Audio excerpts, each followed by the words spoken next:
અને 1668ની સાલમાં એમણે ઘણું બધું કામ કર્યું હતું. પેલ્સ ઇક્વેશન કરીને એક સમીકરણ આજે ઓળખાય છે. આ પડદા પર જોઈ શકો છો, y² = ax² + 1, જ્યાં a પૂર્ણ વર્ગ ન હોય અને ધન હોય તેવી સંખ્યા લેવામાં આવે છે. આમ તો પેલથી પણ ઘણા વર્ષો પહેલાં બ્રહ્મગુપ્ત અને ભાસ્કર નામના ભારતના ગણિતશાસ્ત્રીઓએ એ વિશેની ચર્ચા ઘણી ડીપમાં ચર્ચા કરી હતી. પણ લાગ્રાંજે આ વિષયની વાત કરી અને એમાં પેલનો ઉલ્લેખ કર્યો હતો, એટલે આ ભૂલમાં આ પેલનું સમીકરણ તરીકે ઓળખાય છે.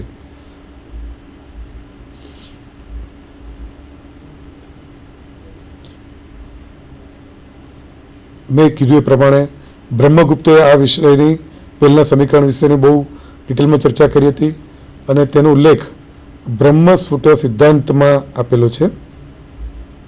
તેમાં આવા સમીકરણો ઉકેલવાની ઘણી બધી રીતો આપેલી છે. તે આ બ્રહ્મસ્ફુટ સિદ્ધાંતનું એક આ પેજ આપણે જોઈ શકીએ છીએ. બ્રહ્મગુપ્તએ આ સમીકરણ x² - ny² = 1 વિશેની ચર્ચા કરી હતી.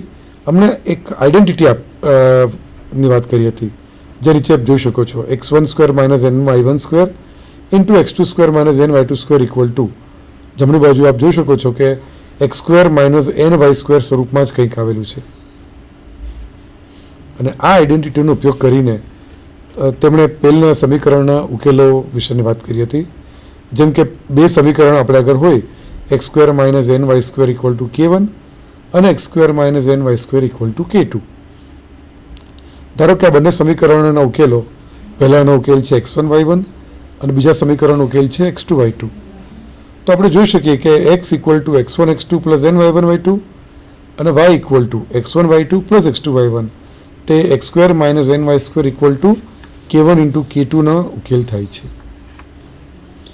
એટલે આપણે એવું કહીએ કે x1 y1 k1 જે ટ્રિપલ છે અને બીજું ટ્રિપલ x2 y2 k2 છે, એવું લઈએ તો એક ટ્રિપલ ત્રીજી આપણને મળે છે x1x2 + ny1y2, x1y2 + x2y1 અને k1 k2. આ પણ એક આપણે ત્રીજું પાયથાગોરન ટ્રિપલ મળી શકે. અને ખાસ તો આમાં જો k1 અને k2 1 લઈ લઈએ તો આપણે આમાં જે ઉકેલ મળે છે તે x² - ny² = 1 ના ઉકેલો હોય છે.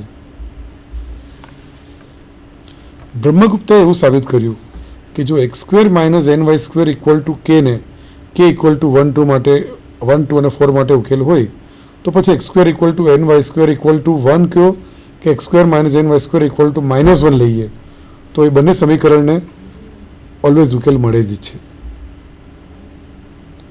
એ જ રીતે મેં વાત કરી પ્રમાણે ભાસ્કરાચાર્ય અથવા તો ભાસ્કર 2 તરીકે જે ઓળખાય છે તે ગણિતશાસ્ત્રી, તેમણે પણ પોતાની પુસ્તિકા બીજ ગણિતમાં પેલના સમીકરણ વિશે વાત કરી હતી. અને જે બ્રહ્મગુપ્તાએ રીત આપી હતી એ જ રીતનો ઉપયોગ કરીને એમણે આગળ વધુ કામ કર્યું હતું.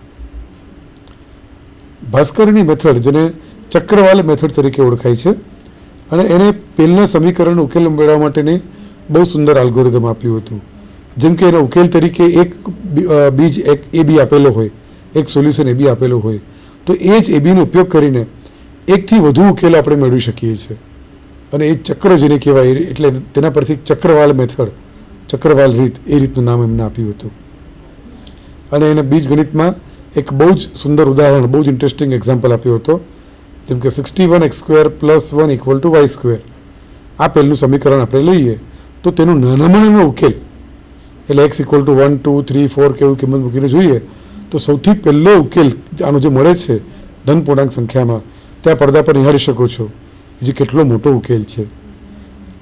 એ જમાનામાં જ્યારે કોઈ કેલ્ક્યુલેટર કે કોમ્પ્યુટરનો જમાનો ન હતો તે વખતે પણ ભાસ્કરે પોતાની ટેકનિકથી, પોતાની રીતથી, ચક્રવાલ રીતથી આ x ને y ની આ કિંમતો શોધી કાઢી હતી.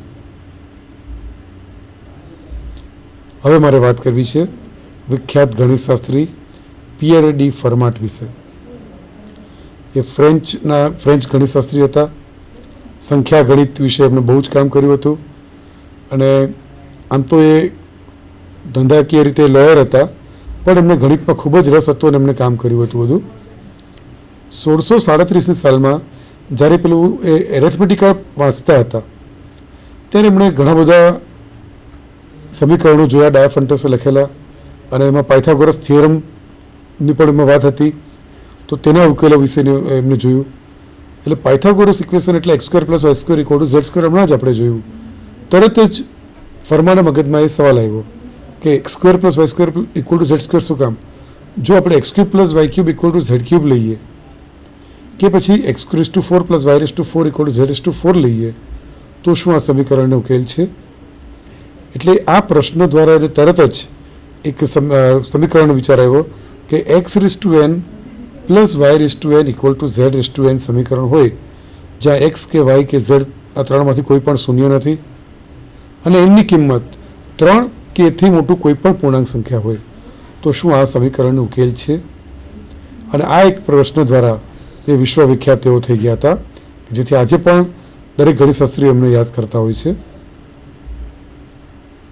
આ પાયથાગોરસના સમીકરણનું જે જનરલાઇઝેશન કહેવાય એવું ફરમાએ આ ઇક્વેશન આપ્યું હતું અને એનો પ્રશ્ન are there integral solutions of equations of the form x raise to n plus y raise to n equal to z raise to n જ્યાં એન ગ્રેટર ધેન 2 અને એમણે જ એવું ક્લેમ કર્યું હતું કે there are no integral solutions for this equation.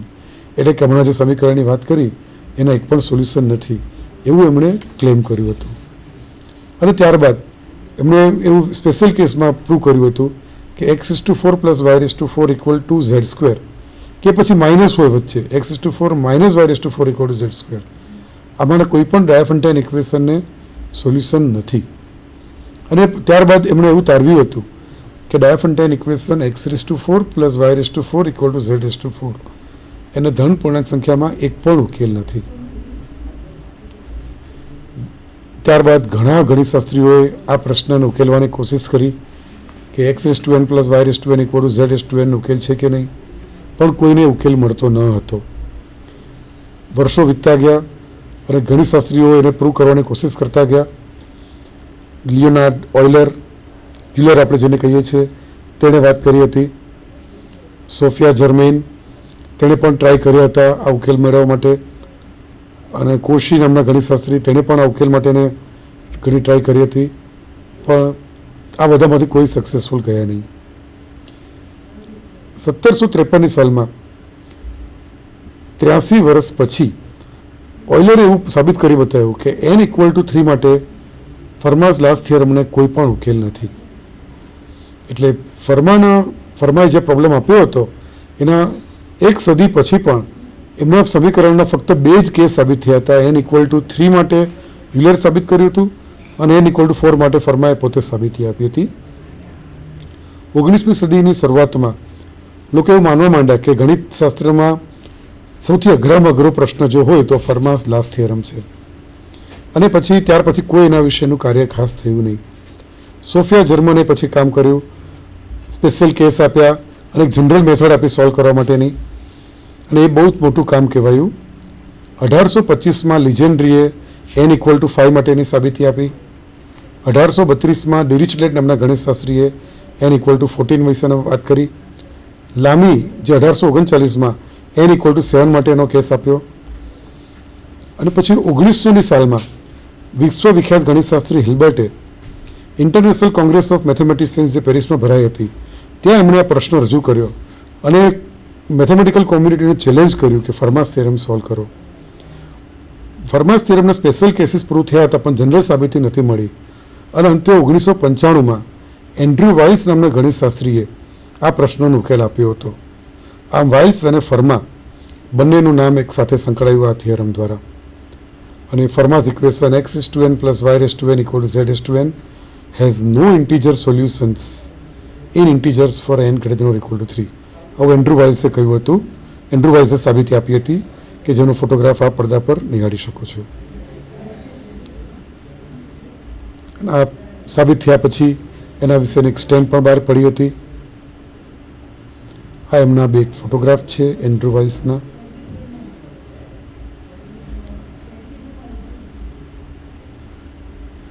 અને આમ તો પ્રશ્ન છે કે શું દરેક વખતે કોઈ પણ ડાયફન્ટાઇન ઇક્વેશન સોલ્વ થતું જ હોય છે, પણ એટલું એ સરળતાથી આપણે કહી શકાતું નથી કેમ કે આમ તો પેલ્સ ઇક્વેશન કરીને પણ છે. પેલ્સ ઇક્વેશનને કેવી રીતે સોલ્વ કરવું તે પણ હોય છે. 3x² + 5y³ = 1, 2 અલગ અલગ કેસમાં પણ ઉકેલો મળતા હોય છે પણ બધાની રીત ખૂબ જ અઘરી હોય છે. જે વિશે અત્યારે સમયના અભાવે ચર્ચા કરી શકતા નથી. હવે પ્રશ્ન એ છે કે આ ડાયોફન્ટાઇન સમીકરણ કોઈ પણ આપણે લઈએ એનો સરળતાથી ઉકેલ મળે? તો મેં અને દક્ષાબેને બતાવ્યા પ્રમાણે સરળતાથી ઉકેલ મળે એવું શક્ય નથી. પેલ્સ ઇક્વેશન આવી જાય તો એનો ઉકેલ સરળતાથી ન મળે. લિનિયર ઇક્વેશન હોય તો એનો ઉકેલ એકદમ સરળતાથી મળે છે, તે આપણે જોયું. આપ પણ આવા પ્રશ્નો લઈને ટ્રાય કરી શકો છો. ખાસ તો લિનિયર ડિફરન્શિયલ ઇક્વેશન જે છે ઇન ટુ વેરિયેબલ્સ, એને જનરલાઇઝ કરીને 3 વેરિયેબલ 4 વેરિયેબલમાં આપ લઈને પણ એ ટ્રાય કરી શકો છો. તો આ સાથે આજ અમારું વક્તવ્ય પૂરું કરીએ છીએ. આભાર.